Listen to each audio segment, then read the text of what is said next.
In its heyday, to pull off the Survivor Series, the then WWF required just about all hands on deck. In order to hold 5 4-on-4 bouts or 3 5-and-5s along with a 10-on-10, you needed 40 or 50 wrestlers to fill out the teams. By any era's standard, that's a lot of active wrestlers to trot in and out of the ring, especially in the Golden Age, when Survivor Series teams were usually decided internally months in advance. And because of the long-term planning, there would often be cases where substitutions needed to be made, because someone either quit, got fired, or they were unavailable for miscellaneous reasons. And it happened more frequently than you might realize.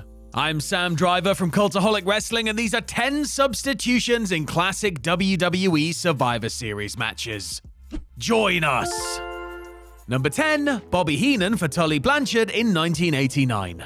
The final televised bout of the '89 Survivor Series was to pit Ultimate Warrior, Jim Neidhart, and the Rockers against 4 members of the Heenan family: Andre the Giant, Haku, and the Brainbusters, consisting of Arn Anderson and Tully Blanchard. However, Blanchard was not present on Thanksgiving night, instead replaced by the head of the family himself, manager and occasional wrestler Bobby the Brain Heenan. So, what's the story here?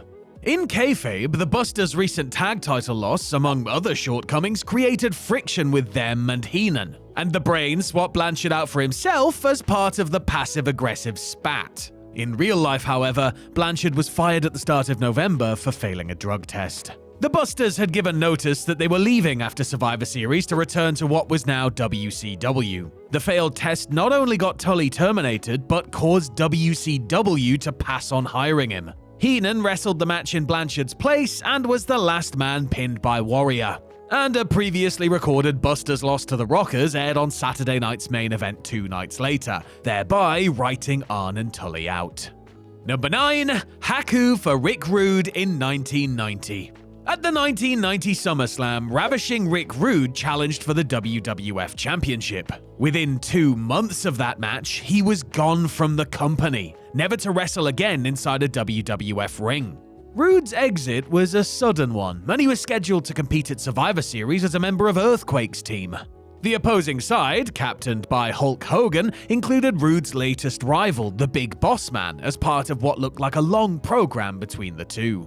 Shortly after the calendar flipped to October, Rude took umbrage with WWF management. The Ravishing One had recently sustained an arm injury that sidelined him for the foreseeable future. And though Rude was unable to wrestle, the WWF continued falsely advertising his name for upcoming house show matches with Bossman. Rude believed he should be compensated for his name and image being used to sell tickets, and the WWF disagreed.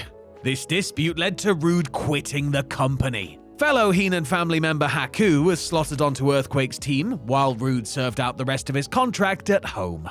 Number 8, Randy Savage for Mr. Perfect in 1993.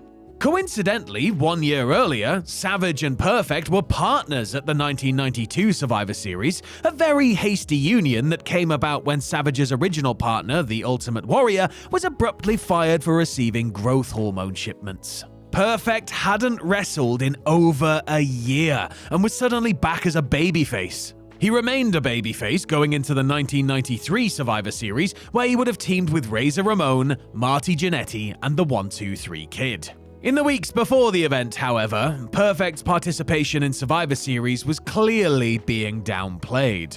Ramon was joined only by partners Jannetty and Kid in ringside brawls with the opposing quartet captained by IRS. It's not 100% clear what happened, but Perfect did step away from the WWF for about 4 or 5 months owing to either back issues, a contractual dispute, or creative dissatisfaction. In any event, in the ring before the match, Ramon not so subtly buried Perfect for his absence, then formally introduced the legendary Macho Man as the surprise replacement.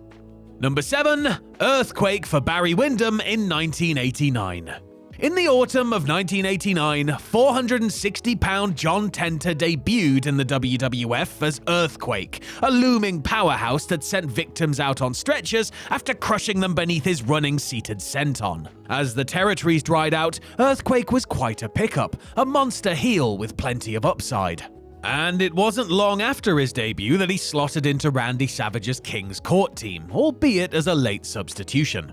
Quake replaced Barry Windham, who'd just arrived to the WWF that year with the nickname the Widowmaker. The towering former and future Horseman lasted only a few months in the role before suddenly exiting just before Survivor Series, following a handful of issues. In October, Windham reportedly had a benign tumor removed from his chest, but his promotional exit was actually for family reasons. Brother Kendall and Father Robert, famed heel Blackjack Mulligan, had been arrested for their part in a counterfeiting scheme, and Barry decided to leave the road in order to be closer to his family.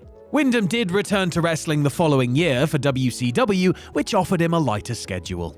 Number 6. Scott Casey for Brian Blair for Junkyard Dog, 1988. Why make one substitution when you can make two? In the autumn of 1988, the WWF roster experienced a handful of personnel changes, and a couple of them happened to affect this particular match. An Andre the Giant-led quintet was set to do battle with a 5-man squad led by Hacksaw Jim Duggan and Jake Roberts. Their partners were scheduled to be 3 well-known names: Tito Santana, Ken Patera, and the Junkyard Dog. JYD, however, departed the WWF in October shortly after a tour of Europe. He was originally replaced by former Killer Bees member Brian Blair, whose ex-partner Jim Brunzell filled in for a departed Don Muraco in another match. However, Blair was fired from the WWF the week before Survivor Series, reportedly for refusing to do a job at a TV taping. The final replacement was journeyman Scott Casey, who rarely beat anyone that wasn't an enhancement talent. Casey's standing was such that he was inadvertently introduced beforehand as Sam Casey before getting inauspiciously pinned by Dino Bravo.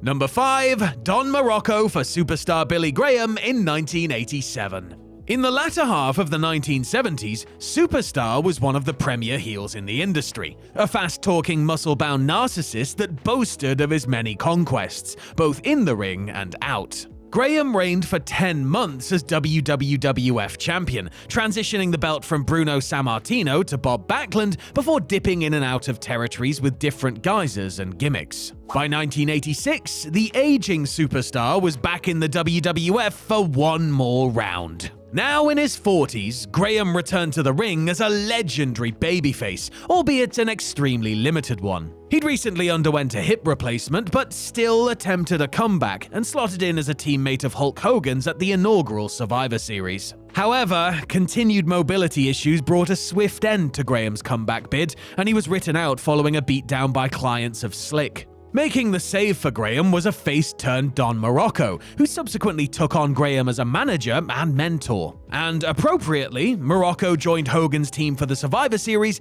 taking Graham's place. Number 4. Shawn Michaels for Jerry Lawler in 1993. Just a word of warning, as this entry's not the most pleasant one. We'll keep it somewhat surface level, but the story behind it might send you down a disturbing rabbit hole. Lawler was due to captain a team of 3 masked knights portrayed by Barry Horowitz, Greg Valentine, and Jeff Gaylord against Bret Hart and 3 of his brothers, Owen and semi-retired Bruce and Keith. Then, shortly before Survivor Series, the news hit hard. Lawler had been indicted that November on extremely serious charges, resulting in his immediate removal, presence, and name from all WWF programming. The Harts vs. Lawler feud had been simmering for over 5 months, but there was to be no payoff, at least for now. Fortunately for the then WWF, Shawn Michaels, who'd been on the outs with the company after a steroid-related suspension in September, agreed to come back in time for Survivor Series. HBK was hastily fused into the angle as the WWF tried pretending that he was the instigator of the Harts the whole time. And the Knights remained Knights, even though they didn't fit Shawn's motive at all. Number 3. 3 substitutions in one match in 1991. In its original form, Hacksaw Jim Duggan was set to team with Jim Neidhart, Kerry Von Erich, and Ricky Steamboat to face Colonel Mustafa, the Berserker, Skinner, and Big Bully Busick. One substitution was made in kayfabe as Neidhart had his knee destroyed by Ric Flair during a match, necessitating a face-turn Sergeant Slaughter, making amends after, aligning with Saddam Hussein, filling in on Duggan's squad. The other subs were made due to promotional exits. Steamboat had to be replaced after he quit the WWF after giving his notice, and then reportedly refusing to do multiple jobs at the same TV taping. His replacement was Tito Santana, who recently reinvented himself as a bullfighter creatively named El Matador. On the opposing team, the mustachioed Busick quit the WWF by the middle of November. And his expedited replacement was Hercules, once again a singles wrestler after Power and Glory partner Paul Roma quit the WWF the month prior. Keeping track of all the comings and goings of early 90s WWF will literally give you a brain freeze. Number 2, nobody for Sid Justice in 1991. No, I don't mean some go-nowhere upper-lower mid-carder, I mean literally nobody. Nary a soul. A decent-looking match was slated for the 1991 card, in which Sid would captain a squad of the Big Boss Man and the Legion of Doom to take on Jake Roberts, IRS, and the Natural Disasters. It sounds like quintessential 1991 WWF at its finest, right? Except Sid sustained a legitimate arm injury in October and was due to miss some time. Now, logically, you'd think that Randy Savage, engaged in a personal feud with Roberts since August and campaigning for a return from his forced retirement, would easily step in as Sid's replacement, yeah? Especially after Roberts attacked Savage with a bloody cobra? Well, no. The WWF decided to hold off on Savage vs. Roberts until 6 days after Survivor Series at a supplementary pay-per-view called This Tuesday in Texas. The Cobra attack instead prompted figurehead President Jack Tunney to pull Roberts from the Survivor Series bout, wastefully turning it into a heatless, flavorless six-man elimination. And number 1, Bad News Brown for a mystery partner in 1990. A search of Google Images turns up a curious artifact of potential history. In a promotional photo that had to be taken no later than August 1990, Bad News Brown is seen in a faux brick backdrop alongside Ted DiBiase, Honky Tonk Man, and Greg Valentine. This was supposed to be the quartet that faced Dusty Rhodes, Koko Beware, and the Hart Foundation at that year's Survivor Series. Alas, Brown never made it to the match. Bad News left the WWF shortly after SummerSlam, reportedly frustrated with Vince McMahon failing to come through with apparent promises to push him at the main event level. And that opened up a spot on DiBiase's team, but it wouldn't be some throwaway mid-card alternative taking News's place. Shortly before SummerSlam, McMahon was introduced to a young prospect looking to join the company. A gimmick was devised for the individual, who would debut in that guise as a Survivor Series mystery partner. Said prospect was Mark Calloway, who arrived at the 1990 Survivor Series as The Undertaker. And the rest, as they say, is history.